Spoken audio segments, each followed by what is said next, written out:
talk about the history of adaptations of Wuthering Heights. So you and I read the book just for this film. I think I read it when I was a kid, but I really don't remember. It felt like I was reading it from scratch. I won't lie to you, I actually struggled with the book. But you tell me about your experience with the book and the adaptations. Yeah, so going into it, I didn't really know what to expect. Obviously, I'd seen a lot of people talking about how Wuthering Heights is a romance story, blah, blah, blah.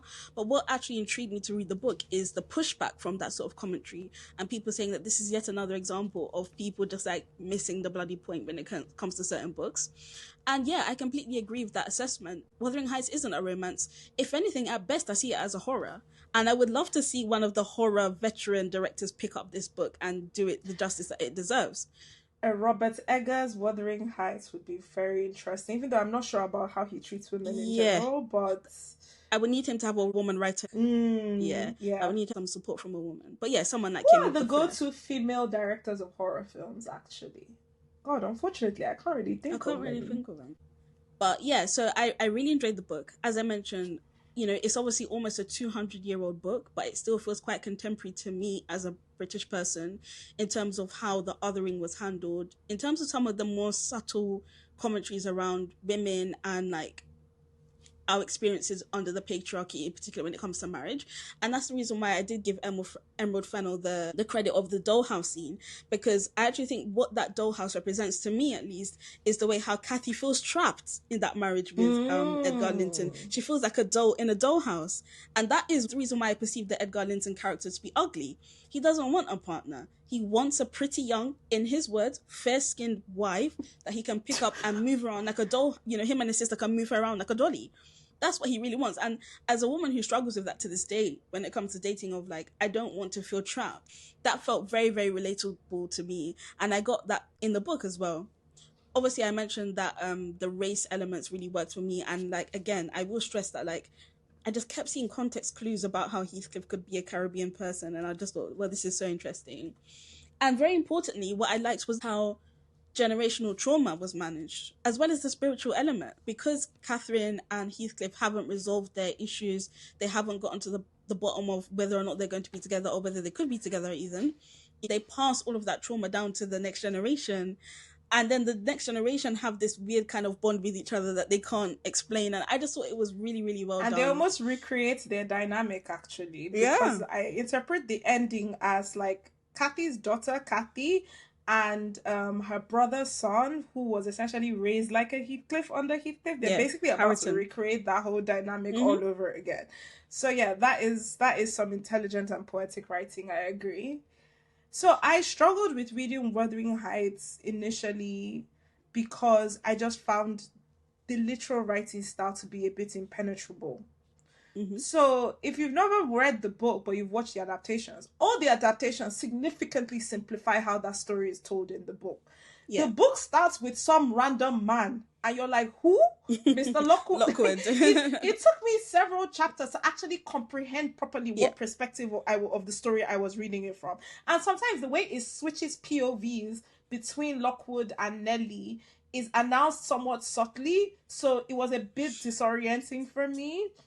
And I was quite shocked by how early Catherine actually dies in the book. The majority of the book is actually after her death.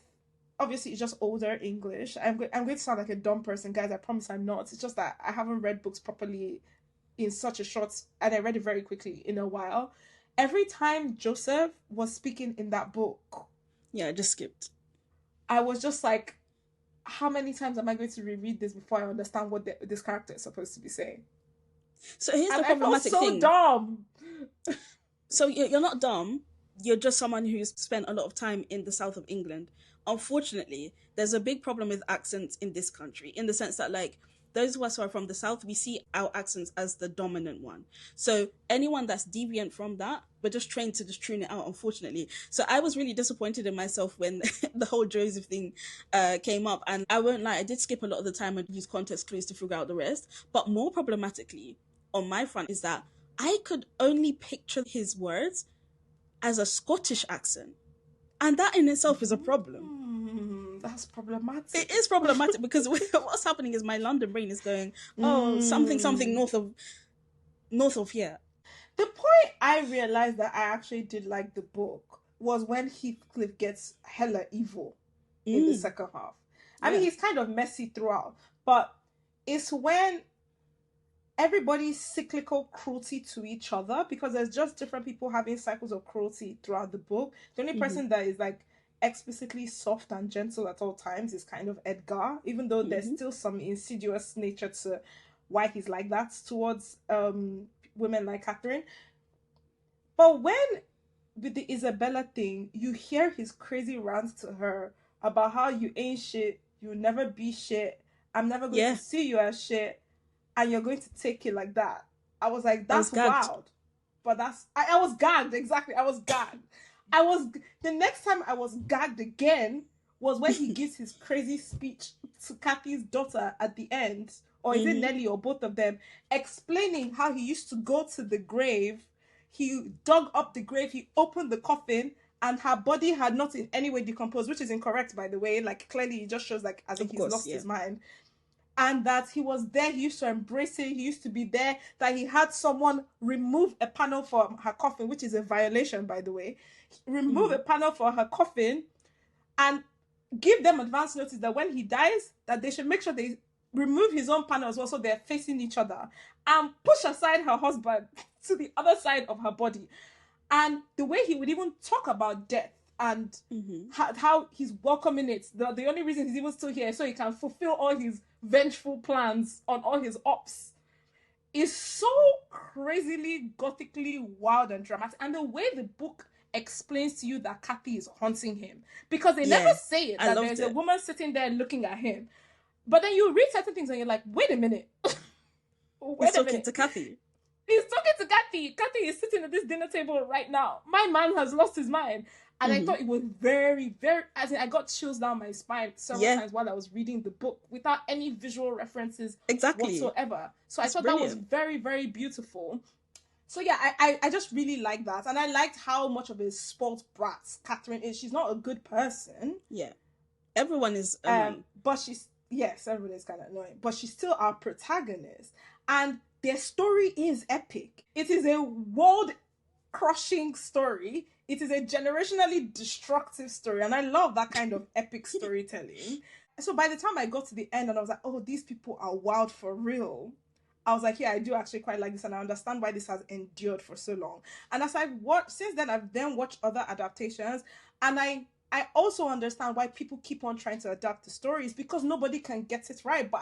But nobody has gotten it right, but there's such ripe material there to keep trying to get it right. And the person that truly gets it, that will be a marvelous thing to see. And I think, in my opinion, it needs to be like a 3-part mini-series. Because for me, the closest one was Tom Hardy's 2009 2-part mini-series. And even then, it still wasn't dark enough, but that was the closest.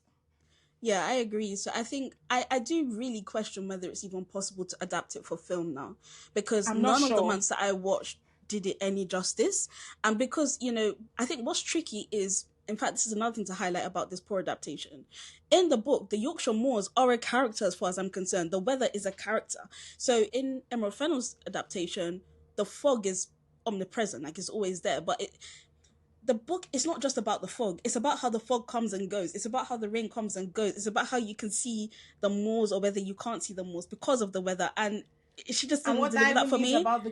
And what that even means about the ghostliness of it exactly, all. Right? But to be fair, I think if you're trying to do all of that kind of visual description, as well as try and get through this lengthy... And what I find weird is, like, the book is not even lengthy. It's a very small book. But the depth of the concepts that are being introduced is, like, it might just be too much for film. So I agree with you. I think the one that probably came closest to getting through all of the material, at least, was the Tom Hardy version.